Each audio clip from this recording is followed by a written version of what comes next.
Hello students, welcome to your YouTube channel let's do it. तो students, आज हम HPTSD commission के regarding जो है ज्योग्राफी सेक्शन को यहाँ पर डिस्कस करेंगे और हम यहाँ पर डिस्कस करेंगे जितने भी HPSSC के प्रीवियस ईयर के क्वेश्चन पेपर हैं उन्हें हम यहाँ पर टॉपिक वाइज डिस्कस करेंगे, जैसे कि geography section, history section, polity section. और स्टूडेंट, इनकी आपको अलग से एक प्लेलिस्ट भी मिल जाएगी, वहाँ पर जाकर के चेकआउट जरूर कर लीजिएगा। तो चलिए स्टार्ट करते हैं क्वेश्चंस के साथ। और स्टूडेंट्स, हाँ, एक बात और आपको बता दूं कि ये जो यहाँ पर हम क्वेश्चन डिस्कस करेंगे वो आप HPTSD कमीशन से अगर आप किसी भी की तैयारी कर रहे हो, चाहे आर्ट्स, मेडिकल, नॉन मेडिकल, जिस भी की, तो उसके लिए आपको काफ़ी ज़्यादा हेल्पफुल होने वाले हैं। तो चलिए स्टार्ट करते हैं आज के क्वेश्चन के साथ। तो हमारा क्वेश्चन है, किसके सहयोग से भिलाई इस्पात कारखाना स्थापित किया गया था? तो यहाँ पर है आपके पास ऑप्शन, ब्रिटेन सरकार, जर्मन सरकार, जापानी सरकार या रूसी सरकार। तो इसका राइट आंसर है ऑप्शन नंबर डी, रूसी सरकार की सहायता से जो है तो भिलाई इस्पात कारखाने की स्थापना की गई थी। और बात करें अगर भिलाई इस्पात कारखाने या संयंत्र की, तो भारत के छत्तीसगढ़ के भिलाई में स्थित इस्पात कारखाना है और यह भारत का पहला इस्पात उत्पादक संयंत्र है। यह मुख्यतः रेलों का उत्पादन करता है। इसकी जो स्थापना थी यह हुई थी 1955 में सोवियत संघ या रूस की सहायता से। तो ये जो थी इसकी स्थापना द्वितीय पंचवर्षीय योजना की अंतर्गत की गई थी। तो बढ़ते हैं नेक्स्ट क्वेश्चन की तरफ। हमारा नेक्स्ट क्वेश्चन है, निम्न स्थानों में से किसे भारत का प्रथम खनिज तेल कुआं होने का श्रेय दिया जाता है? तो ये हैं आपके पास ऑप्शंस। तो इसका राइट आंसर है option number B, Digboi, Assam. ये है डिगबोई, असम में। असम के डिगबोई में जो है भारत का प्रथम खनिज तेल कुआं है। तो बढ़ते हैं नेक्स्ट। अच्छा, पहले ऑप्शन नंबर बी के बारे में बात कर लेते हैं कि जो डिगबोई है, असम के डिगबोई में पेट्रोलियम उद्योग की शुरुआत हुई थी 1889 में असम के डिगबोई में, और ये दूसरा तेल कुआं खोदा गया था। तो बढ़ते हैं नेक्स्ट क्वेश्चन की तरफ। नेक्स्ट क्वेश्चन है, निम्न राज्यों में से किसमें सर्वाधिक वनाच्छेदन है? तो यहाँ पर है आपके पास ऑप्शन और इसका राइट आंसर है ऑप्शन नंबर ए, मिजोरम। हमारा नेक्स्ट क्वेश्चन है, भारत के निम्न राज्यों में से कौन स्वर्ण उत्पादन हेतु प्रसिद्ध है? तो इसका राइट आंसर है option number C, Karnataka.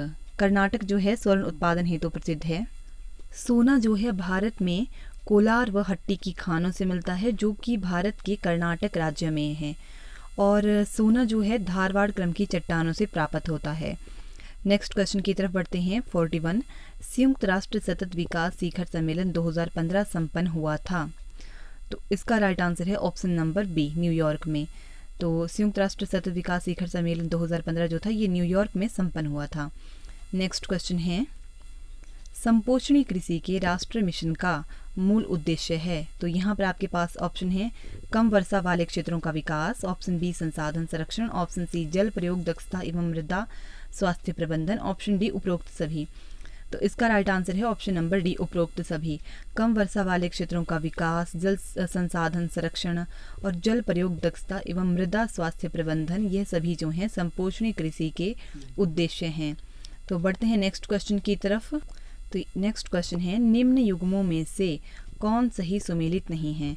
Option A, द्वैतारक परिकल्पना FR मोल्टेन, तो ये तो संबंधित है रसेल से। नेक्स्ट है ज्वारीय परिकल्पना, तो ये जेम्स जेन्स, ये राइट आंसर है।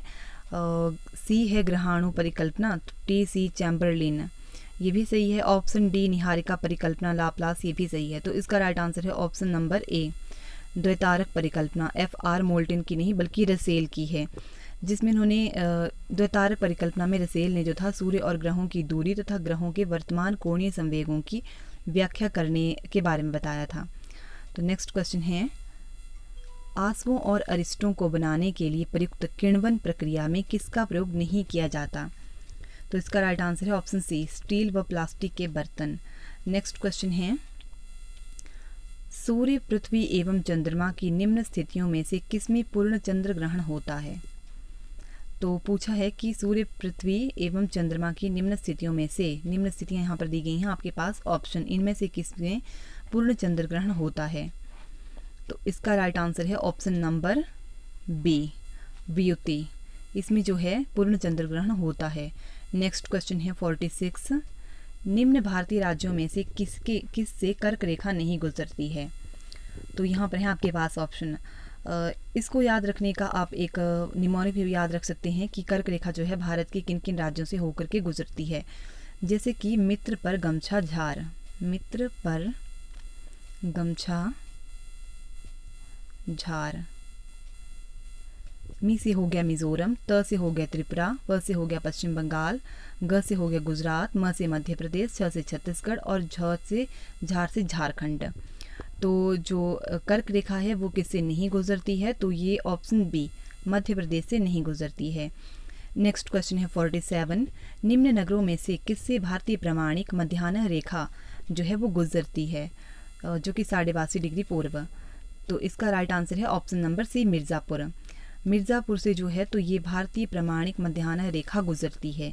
नेक्स्ट क्वेश्चन है, निम्न देशों में से कौन दो महाद्वीपों यूरोप एवं एशिया का भाग है। तो क्वेश्चन में पूछा गया है कि ऐसा कौन सा देश है जो दो महाद्वीपों जो कि यूरोप एवं एशिया का भाग है। तो इसका राइट आंसर है ऑप्शन नंबर डी तुर्की। तुर्की जो है यूरोप एवं एशिया दोनों देशों दोनों महाद्वीपों की सीमाओं को छूता है। नेक्स्ट क्वेश्चन है, ब्रुनेई देश स्थित है। तो यहाँ पर आपको बताना है कि जो ब्रुनेई देश है वो किस आइसलैंड पर स्थित है। तो इसका राइट आंसर है ऑप्शन नंबर बी बोर्नियो द्वीप।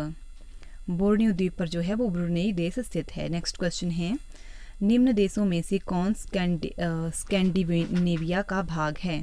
तो इसका राइट आंसर है option number D, option number D. अगर स्कैंडिनेवियाई कंट्रीज़ की बात करें कि इनमें कौन कौन से देश आते हैं, तो इनमें नॉर्वे, स्वीडन और डेनमार्क आते हैं।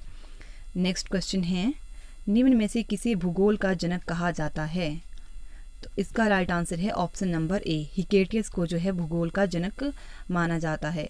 इरेटोस्थिनीस को जो है वर्तमान भूगोल का जनक और ज्योग्राफिका शब्द का प्रथम प्रस्तावक माना जाता है। नेक्स्ट क्वेश्चन है, गोबी मरुस्थल स्थित है। तो इसका राइट आंसर है ऑप्शन नंबर ए मंगोलिया। गोबी मरुस्थल जो है वो मंगोलिया में स्थित है। गोबी मरुस्थल चीन व मंगोलिया में है, लेकिन इसका सबसे ज़्यादा एरिया जो कवर करता है वो मंगोलिया कवर करता है और ये विश्व के सबसे ठंडे मरुस्थलों में से एक है। यह एशिया महाद्वीप में मंगोलिया के अधिकांश भाग पर फैला हुआ है। इसका जो तापमान होता है वो 0 से लेकर के 40 डिग्री नीचे तक चला जाता है। अगर बात करें गोबी की, तो गोबी एक मंगोलियन वर्ड है जिसका अर्थ होता है जल रहित स्थान। नेक्स्ट क्वेश्चन की तरफ बढ़ते हैं। हमारा नेक्स्ट क्वेश्चन है 53, प्लेट विवर्तनी के अनुसार अधिकांश ज्वालामुखी एवं भूकंपीय क्रियाएं घटित होती हैं।